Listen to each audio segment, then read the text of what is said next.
All right, marketing strategy crash course. Here we go. So we're going to take you through sort of a high level of what we're doing to try and capture the attention of the audience, and then some of the content strategies that you can take. And that's it. It'll be quick.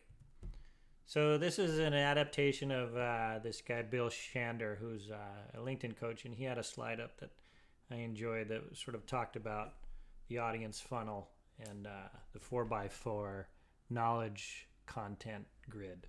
And it's basically the funnel but sideways. So he talks about there's sort of a headspace that your audience is in, the media goal that you have, the question that you kind of are asking at that point, and then the action that you want them to take.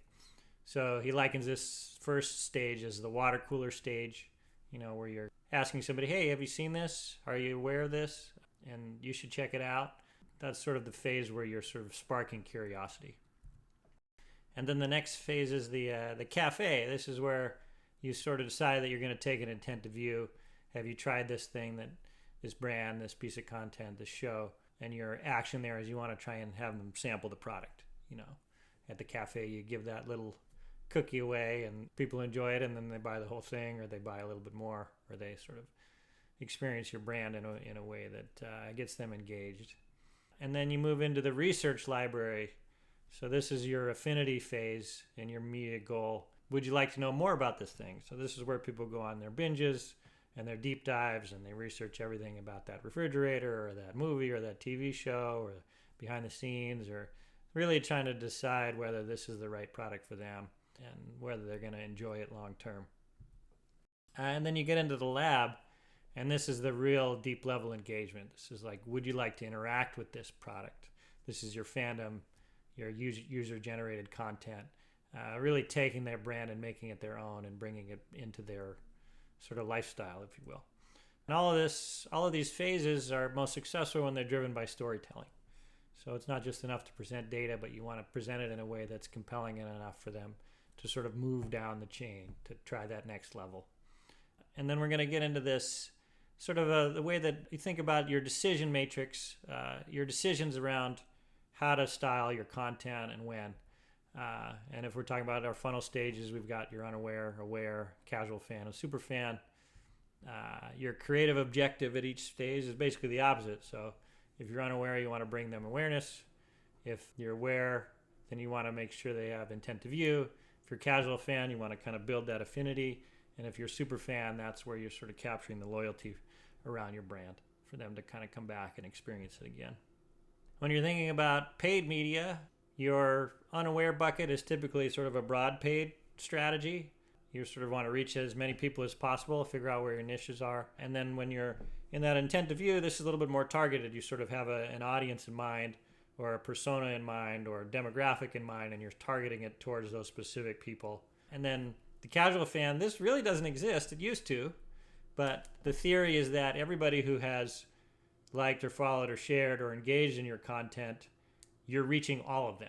So in the early days of Facebook, this was an option where everybody who followed your page, if you posted a piece of content, all of them would receive it. It's not like that anymore because of the algorithms, but in theory, if you had 100,000 subscribers, if you posted a piece of content to that channel, all 100,000 would see it. That would be nice.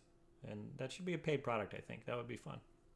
And then your super fan, they're the 10% that have engaged so much with your brand that they automatically get those messages, that the algorithms have figured out that they like the content that you're providing and they serve it to them whenever they can. When you think about your expectations for each one of these buckets, when you talk about cost, a paid broad is pretty cheap. You're not particularly throwing it out into the universe. It's not something that costs a lot of money most of the time. But it's when you get into targeted, then it's really expensive. If you know that you need chocolate lovers in Santa Monica that are recent college grads, that's going to be expensive because there's probably a lot of other people that are competing for those keywords. And then the casual fan, if this existed, I would imagine it's sort of moderately priced. If you wanted to reach your 100,000 followers on Instagram, could you do that in a paid way? That would be kind of fun. And then your super fan, that's cheap. They're already engaged. It doesn't really cost any money to reach them. When you think about total views, if your views are your goal, a broad targeted awareness campaign is going to have a lot of views. Yeah, it's, the broadest reach that you can get. You're going to capture a lot of, just automatically viewership is going to be high.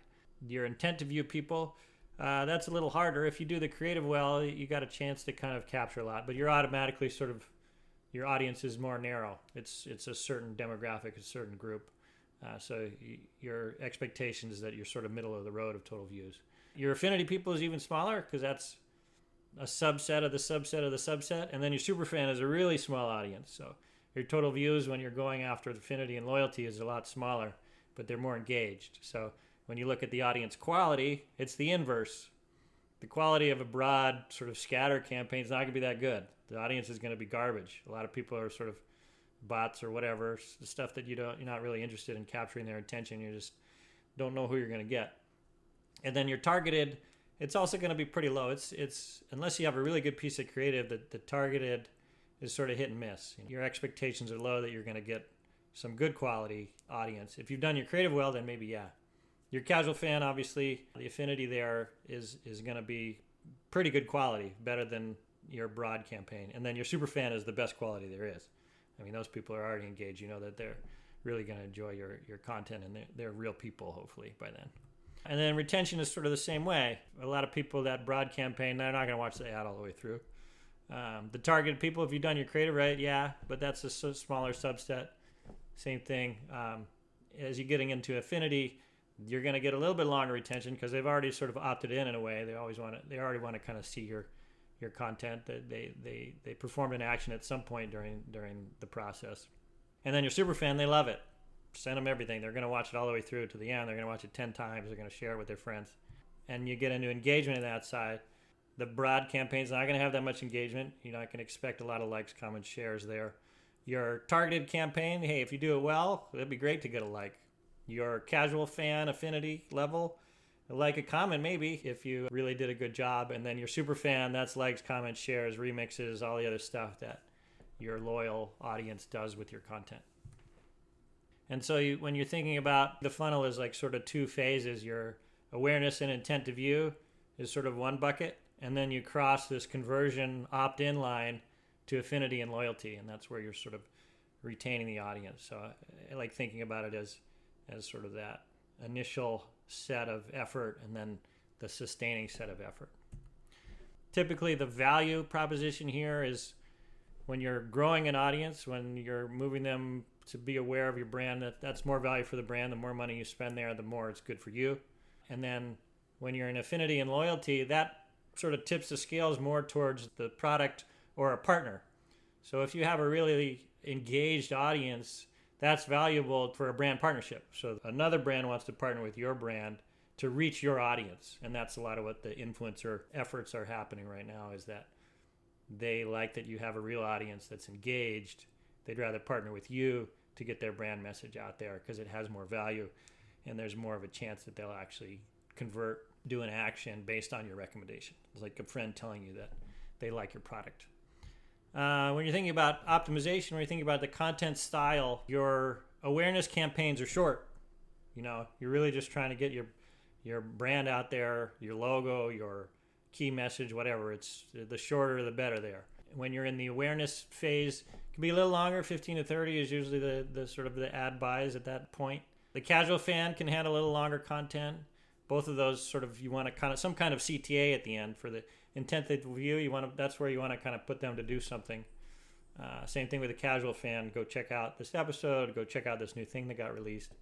And then the super fan, it really doesn't matter. The longer, the better. They'll watch however long you want to put it out there. But the thing to keep in mind with the awareness level is that the goal there can be just search. So if you put the name of a movie out and you don't say when it's going to premiere, you don't say what studio it's from, you don't say who's in it, the natural inclination is, if you've sparked curiosity, is that they'll go search for more information there. So the content itself, if you think about it from a search perspective, it's okay to be a little bit more minimal in your messaging, like a true teaser. And when we're talking about strategy type, that's what you're talking about, is like kind of a quick attention with a single premise. Like you're really trying to capture whatever your key, most important attribute is. That's what you want to kind of put forth when you're capturing people's attention. And it may just be the title. And then for intent to view, it's a key moment. And a lot of times when you're thinking about a targeted audience, you're maybe giving key moments that are a little bit different depending on who your demographic is or who your psychographic is. And then for your casual fan, your affinity, this is a little bit of eventization. It's sort of reminding them that the brand has something fun coming up, or maybe it's a catch-up message. Hey, did you miss these episodes? Just sort of re-engaging them in a way that keeps you top of mind for their audience. I talk a little bit through the lens of television because that's where my background is, but this applies to any kind of product or brand that you're working on. For the Superfan, it's live and real-time content. It's anything that you can give them that makes it feel like they're a part of what's happening. Anything that can really feel like they can almost interact with it. That's kind of the goal there. For audio, typically your awareness intent to view is a sound off that you want to kind of plan on them sort of getting it as they're passing by. They're not really actively seeking it out. So you want to make sure that it works for sure without sound. Sound optional when you get into the casual fan. Maybe they want to turn it on and they remember your brand is awesome and they want to experience it again. And then the super fan is a sound on. They're going to want to experience that content in the best way that they can. This part is subjective, but it's more when you think about a good teaser, it's minimal cuts. It's maybe just one sort of image. It's one sort of logo. It's something that really just there for a spark. And then when you're intent to view, that's when you want to kind of, especially when you think about targeted, you want to give that kind of that fast cut, a lot of attention, a lot of energy type sell to really push them to make that choice to go consume your content or check out your brand. And then the affinity and loyalty folks, it's the variable there. They can take a lot of different styles. They're already kind of interested. They can enjoy whatever you're putting forth, and particularly the superfan will take whatever you give them. They're going to watch all these other phases anyway, but knowing that some of it isn't for them. And then text is super variable, but typically the awareness campaigns play on visuals only. Intent to view is the opposite. Like you kind of want to bury it in text.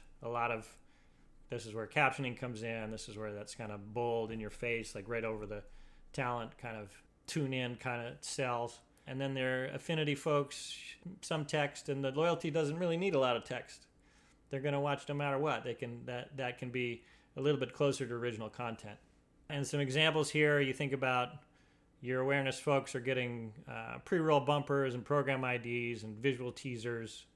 Your intent to view folks are getting sort of hardworking content, promos, trailers, clips, influencer collabs if they're really targeted. If you have an audience that you think your content will appeal to, using that as an awareness play is something that's happening more and more. And then your affinity folks are sort of teasers, recaps, reminders, character pieces, behind the scenes, influencer collabs too, as you sort of want to retain and keep that audience engaged. And then the super fan is like mashups and toolkits, even experiential, original content. They'll really want to experience your brand in a deeper, sort of more meaningful way. And when you think about styles, when you're going for awareness and intent to view, it's more promo-y. Feels more like an ad. Like it's good that it doesn't. You want to try and make an effort to still make it entertaining, but it tends to lean in that direction. And then your affinity and loyalty folks can be less promo-y, more like original content. So this is sort of a good cheat sheet when you're thinking about what is my strategy for each one of these phases and how am I going to craft my content a little bit differently based on my goals. It's something that I always present to the interns and the folks coming out of school, thinking about, hey, how do you sort of wrap your heads around what the goal is for a piece of content and what the strategy can be behind it. This is sort of the one sheet that I'll walk them through just to kind of keep it top of mind. And that's it. Nice job, everybody. If you're in the LA area, I put together a field guide to the Los Angeles creative community. So I took a survey of 2,000 companies across all of Los Angeles and sort of split them up into zones. So if you think Santa Monica or Burbank or, downtown, and made an interactive map and also put a field guide together, kind of like a Thomas guide, Zaggett's guide. So this is available on Amazon. You can get it as an ebook. It has clickable links or on paperback. And if you like, go ahead and pick that up. I think it's a quick read, and especially if you're starting out or if you're looking for a vendor partner, this is for you to get a real sense of how rich and dynamic the Los Angeles community is. And thanks, everybody. Have a good one.